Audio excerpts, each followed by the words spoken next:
talking about him tomorrow. Can we do Kemba next? Because I noticed something interesting with him tonight as well. Oh yes, I would love That's to. what you're playing. What you got? So Kemba tonight, they finally got him off the ball. Yes. Did you see how often it was catch Exactly. and shoot, driving in motion off the catch? It was all off the ball. There were only a handful of possessions after the first corner quarter. motion they do, yeah. Yeah, and Brad talked about that before the game. He said, we got to start making it easier for him. And it looked easy. He was another guy who was wide open off all those catches. He would have had another three. What was his final line on the three-pointer? You put a 2-point field goal on that final line there. Well, because he went 5 of 7, I think. Yeah, and it would have been 6 of 8 if Jaylen Brown didn't drive into that offensive foul. Kemba hit that one off the catch. Yeah. So he had 3 or 4 makes off the catch. One didn't count. I did put the 2 because when I built this stat line again, it's still remarkable that he couldn't hit a 2-point shot because that's been the trend now. I forget what the final numbers are, but he's something like 1 of his last 24 or something from 2, which is. Well, I was just gonna say it's so perfect. Another reason to get him off the ball. Which you can live with this, Jimmy. Go ahead. It's so perfect that that's the stat that you put in there. I knew that you put this stat, those numbers. I was saying, whoever you'll never puts see that that. in there. You'll never see that in like a stat line. But John had to put over 5 for 2 points. Couldn't put the fact that he had 5 3-pointers. He had to put the fact that he went over 5. I'm looking across the whole 2 line. Oh, and there's turnovers too. Turnovers made it over his 3-point line. Turnovers. You know what's funny too? You just made it, didn't you? If you typed one more thing, it would have been a second line, wouldn't it? He's lying about semi-stat line. He's putting Kemba's worst stats into the graphic. Yeah, 21 points, but let's do the Celtics thing and only talk about good things. Let's puppy dogs and rainbows. No, but that's not how you put a stat. You know what you did. You know. Watch next time. John's gonna put like 7 size font. Oh, He's gonna man. put 2 rows. Everybody at home, you're getting a peek at how the sausage is made. You're getting a peek at how stories are formed and everything. Yeah, that is true. How it could sway your opinion. You know, this is how right. This is how the media. I never saw the media. It's I always never the media, saw man. 2-pointers on a NBC graphic. You should just my lower third should just say the media. To John's point, there is something to be said. I mean, listen, one of the main strengths of Kemba is his ability to score, his ability to drive to the rim and score at the basket, right? So I understand exactly, you sneaky bastard. I understand what John's getting at, is you don't want Kemba to turn to a player where he's just hoisting threes and he can't score in any other way.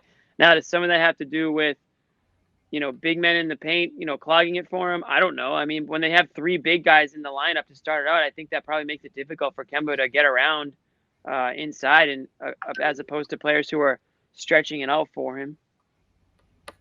Did we see his defense too? Again, this is the stuff we talked about last Julian, game. what gave it away? You took my point, bud. He does so much. Joe Sway, we were saying this after one of his worst nights this season. You still saw passing. You still saw defense. You still saw all these things he did.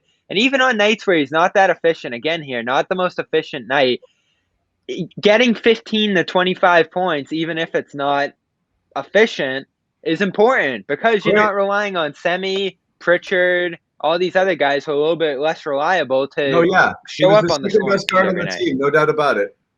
I mean, give or take, let's be honest. If this is the norm, would you be mad? I mean, let's face it. I don't think he's going to be able to knock down 5 3-pointers every single night. But we'll say, I don't know, 2 for 5, or people are going to yell about the money. That's it. Let's sell high right now. Danny scoring 19 points, getting good looks, mixing them in with that second unit. And listen, again, back to Jayson Tatum and Jaylen Brown. I mean, look, when they're swinging the ball and the ball is moving, and Kemba, you put him into the fold like that, he gets easy looks. It was concerning when he's missing those easy looks. He's still not converting all of his 2-pointers, as of course John is pointing out blatantly here. Oh, that's right. It does say that right there. His 0 for 5, or you might as well just circle it with the red marker. But the defense, the passing, and listen, all the scoring coming from everyone, I think that's contagious. It was only a matter of time. I'm thinking to myself, all right, Kevin's going to get 20. Everyone else is doing it. I just think when the offense is like that and He's not useless outside of his scoring. When the chemistry is like that, it's natural. But my only concern is when the Celtics look that good on offense, why do they always let up on defense a little bit? I mean, that was the only thing. There were some stretches where Toronto could have really came all the way back in, but they, of course. They're those weird sleepwalking periods. It drives me crazy. They're so bad protecting the rim. They're terrible protecting. They do that all the time. Like whenever they have stop a huge lead, they stop playing at the same time. Right. Their worst stretches always coincide with the other team's best stretches, and that's how you erase like 12 and 14-point leads in like 90 seconds. It happens all the time. You know, you look like you got a team on the ropes, but to their credit, they went on that 15-4 run in the fourth and stepped on their throats there. But it doesn't always go that way. It's those 3-point shots, man. It's so clear that Brad's giving these guys the green light, but it's like, no. I want you guys to shoot it with confidence, though. Don't just chuck them. And I saw a lot of that tonight. Marcus, shoot him like Marcus does. Yeah, like your name is Ray Allen. That's how Semi was pulling up. You have your confidence at an all-time high, and there's no way I'm gonna miss this shot. Like that's the way I saw the confidence. I feel. Grant almost hit another sidestep. Listen, whether we're talking about Shemi or Kemba, obviously Pritchard started heating up in that second half.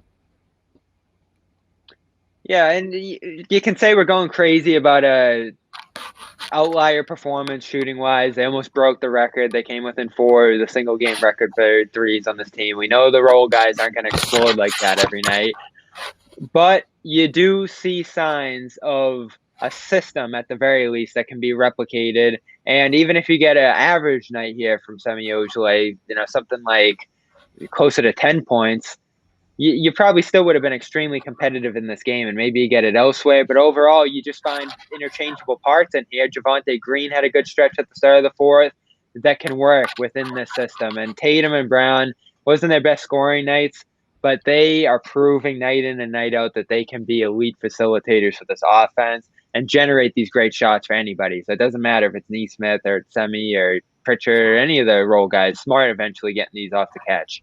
They're all going to get fantastic shots. Now, the question we got to answer is, how do you get to this? Do you have to make a trade? Do you have to play one of the bigs less? Because this is obviously what the team needs to play. Like, enough of this too big. It's not going to work. We're a quarter way into the season. The team needs to play that way, but they also probably need a guy who's not Semi Ojeleye to be that kind of, they really need a legit wing depth, and again, this is why it's all nice and good to get these games every once in a while out of these guys, but you need somebody you can count on a more regular basis, and that's going to be able to break you of the pattern. Again, we talk about Brad and his role here, who play this guy. I think he's really just searching for these combos. I mean, look where we are here. We're on game 24 of the season, and he's trying something else out, to see if it works, because really none of it has stuck. That's been the problem. You have the too big lineup. He gave it 10, 11 games, didn't stick. Has gone back to it a couple times. He's tried Grant. He's tried Semi. He's tried 3 guards. I think they're searching for it. You really need more consistency there. And you need everybody healthy at the same time. You haven't really had that either. So it's really hard. It's really hard to, settle in on something. They need more bodies.